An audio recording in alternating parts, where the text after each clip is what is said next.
war nimanka miyaan farxadka Ingiriiska iyo orodka Etoobiyaanku aanay ka warhayn waarsada inaan la qiimiyaan wari ka soo gaarin wala naftiino badii wadanka noo dhaafa oo iga waabta reer Kenya yaan wadkii noqonay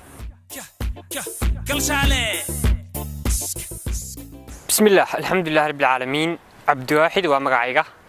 hadii Allah wada loo galaado waxaan doonayaa halkan inaan gabayar ku duubo gabaygaas oo ka turjumaya dareenka bulshada iyo dareenkaygaba gabaygaas oo ku aadan boobka Kenya ay ku wadabadeena gabaygan insha Allah gabay weyn oo u baahan inaan eray bixiyo ama inaan fasiro ma ahan gabaygan waa laba qaybood qaybta hore inaga iskala hayna galo qaybta damana iyaga loo geeyo insha Allah gabaygu wuxuu ku bilaabmayaa seetan soo socota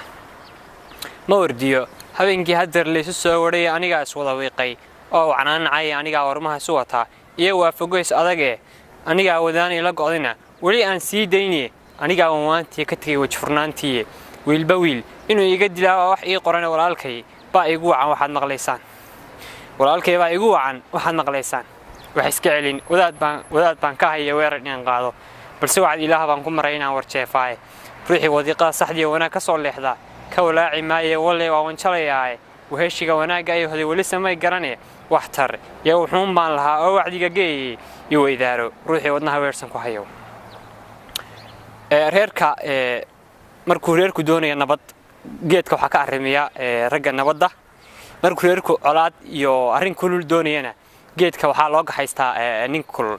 marka waxaan leeyahay i weydaaro ruuxi wadnaha weersan ku hayo u wargeeyay ku yadana inaan walaacaynin oo aan walaalkood bacunay cidina iga weecin wiilwaal inaan ahay miyaan weydan loo sheegin wiilwaal inaan ahay miyaan weydan loo sheegin wacigii wiyaanada miyaan loo soo warnin wacigii wiyaanada miyaan loo soo warnin wadamada dhan ee gubay miyaan wari ka soo gaarin war la'aanta waalida wada wixii rogay waarsaba inaan liqay miyaan wari ka soo gaarin waarsaba inaan liqay miyaan wari ka soo gaarin wala naftiino badii wadanka noo dhaafa oo iga waabta reer Kenya yaan wadkii noqonay waxaan fariin gaar ah u dirayaa xukuumadda maanta talada haysa ee uu gadwoodan ka yahay Maxamed Cabdullaahi Farmaajo iyo Xasan Cali Khayre waxaan leeyahay aad baan ugu qanacnay fariin jawaabtiinii hore ee aad kaga jawaab celiseen arrinta waxaan leeyahay balse tadambe u talabadsada oo talada ka qayb geliya qaybaha kala duwan ee bulshada ay ugu horeeyaan culimada madaxda asxaabta maamul goboleedyada iyo dhalinyarada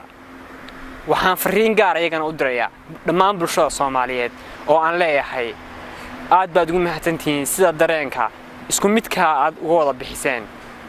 qof kasta oo meel kasta uu joogo hadduu Hargeysa joogo iyo hadduu Laascaanood joogo hadduu Xamar joogo hadduu Baydhabo joogo maanta waa waxay mudan tahay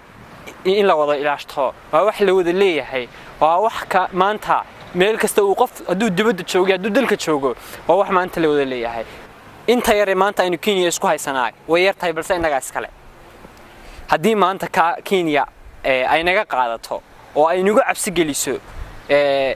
waan cunaqabataynaya iyo awood baan u sheeganayaa waxaad ku tala gashaan barina in Baydhaba iyo koonfur iyo lanaga qaadi doono oo wadan kastaaba uu ku soo dhiikan doono inuu dhulkeena maanta dayacan uu qayb ka qaato maanta arrintu waxay taagan tahay meeshii u sareysay maanta kala qaybsan iyo kala dhuumasho iyo inaynu cadawga u kala dhuumano oo aynu kala hormarro maanta ma taalo